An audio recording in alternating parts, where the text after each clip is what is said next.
Colin Cadet here for WoodWorkWeb, and today we're back looking at the box joint jig that we did a video of a short time ago. Today we're going to be looking at some of the details that we didn't cover in that video. Now, we've had a number of emails over the last couple of weeks asking about some of the details, so rather than answer each one of these individually, we thought the best thing to do for everybody is to clarify some of that detail. Now, here's the box joint jig, and we have it tipped on its side here so that you can see a little bit better. Now, the first thing we want to talk about is this ready rod here and what exactly you need to look for when you're getting the ready rod for this. So let's go to the blackboard and look at some details of this. So when you're looking for ready rod for this project or for any project, they'll sell it as, this stuff is sold as ready rod, and it's spelled R-E-D-I rod, it's spelled R-E-A-D-I ready rod, R-E-A-D-Y ready rod. It's all sorts of different spellings for it. It's also called threaded rod, and whatever it's called, this is what you need to look for. Now, of course, you'll need to buy a length that's long enough, and in our case you probably want to buy a 3-foot length of it. But there's two things that you want to look for when you're purchasing ready rod. The first thing is the diameter of the rod. And of course, that's when you look down the end of the rod, that is the diameter, how far across that rod is from there to there. And that'll be typically 1/4 or 3/8 or 5/16 or something like that. In our case, we used 3/8. Now, the second thing you need to look for, and this is where it gets important, is all of these, wherever they sell these, they will tell you how many threads there are to the inch, and that's what's important. In our case, we used 16.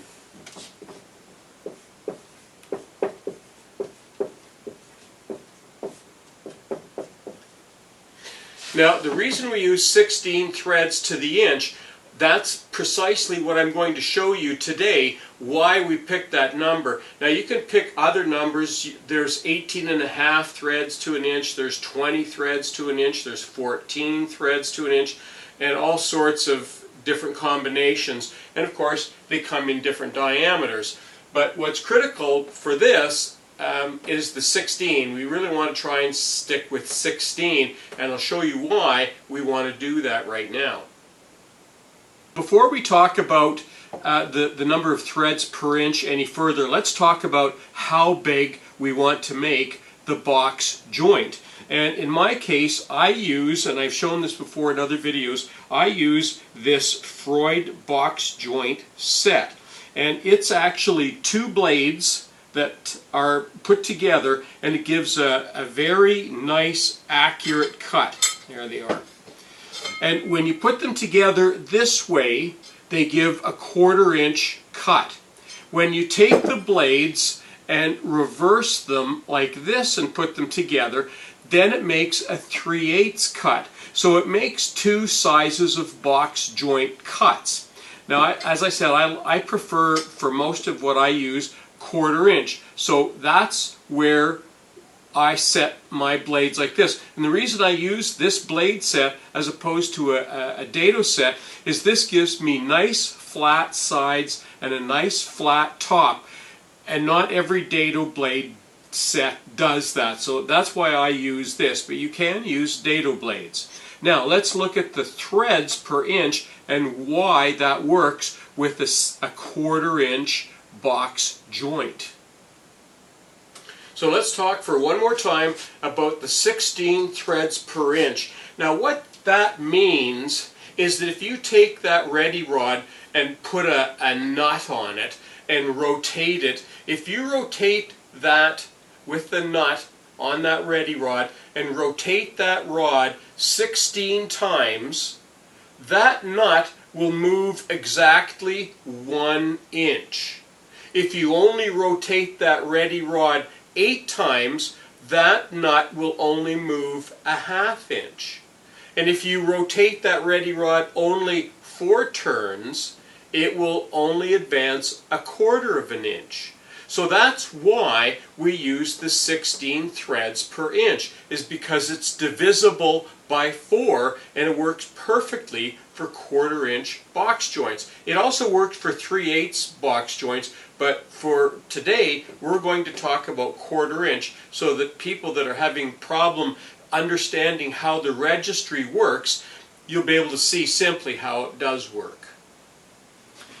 Okay, we have our box joint and it's tipped up on its side so that you can see it better. And here's the ready rod up here at the top of the screen. And this wood part here is called the carriage. And you can see where cuts have been made in this board here. And this is actually clamped in. There's the board there that's got this piece of wood at the bottom clamped in. Now, when we rotate, you can see that the blade obviously is going to make a cut here. So if we started off to make the cut here with this wood, now we could also start at this end and work our way back, or we can go to this end and work our way backwards. And if this board is actually longer, but if we were to assume that it ended right about here, so that it was only this long, we could still start here. So here's how the jig works. When you rotate the ready rod and turn the crank, let's go the other way. Now I'm going to rotate it 4 turns. 1, 2, 3, 4. Now what it's done is it's advanced to the next pin. But we don't want to cut there. We want to cut the next hole, so we need to go 4 more. So we go 1, 2, 3, 4. And that's where we make our next cut. So every 8 turns is where the next cut is, because we don't want to cut in the pins. If you're making some special cuts or something, you might want to do that. But typically in a box joint with a 16 threads per inch, every 8 turns you will cut up the hole. So 1, 2, 3, 4, 5, 6, 7, 8. And there's where the next hole is for the next pin. 1, 2, 3, 4, 5, 6, 7, 8. And there's where the next pin is, or the next hole is. So you just keep doing that all the way across. And that's the magic of using 16 threads per inch, is it works perfectly for a 1/4 inch box joint. Now the other thing that I didn't talk in detail about in how to make the box joint was exactly how the rod and all of this goes together. Now I did talk about the T-nut, how the T-nut fastens into the carriage here, but the ready rod, because it needs to fasten tightly, I'm going to tip this up on end here, it has to lock in here. So I've got 2 nuts on this side to lock, and a washer. You can see a washer down in there. And in here, this is actually a locking nut. So this locks the ready rod from moving. It's actually fastened into the frame of the jig. And when that's fastened like that, that means that every time, I'll try not to get that to move, every time you move that, and you can actually see, because this is locked, it's actually moving the carriage very slowly towards the camera. The other thing you can see, my graphics on here, sometimes when I'm doing this I forget which way it needs to turn, so I've just put arrows to tell me when the carriage is either moving out or moving in, which way I need to turn the handle. And you can make your handles. I actually found this, this is off an old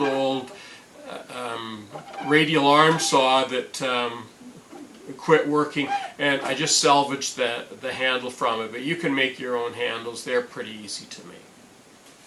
Now on the other side of the jig, the ready rod is just into a hole here. There's no nuts or washers or anything here. It's just into a hole. It's just keeping it in place there. On the other side of the carriage, there is another T-nut that I've put in there to help the ready rod so that it's pulling and pushing the carriage evenly across as we're cutting the box joints. So this concludes our video on some of the clarifications on some of the details of the box joint jig. And of course you'll still be able to ask questions if there's some things that we didn't cover off. You'll still be able to ask questions either on our YouTube channel or send us messages on WoodWorkWeb.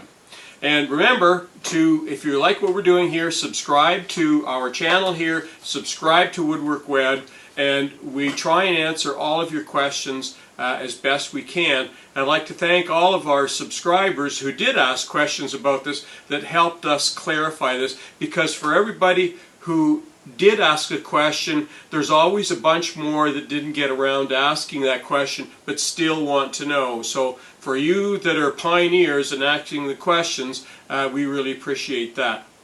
I'm Colin Canet for WoodWorkWeb. Thanks for watching.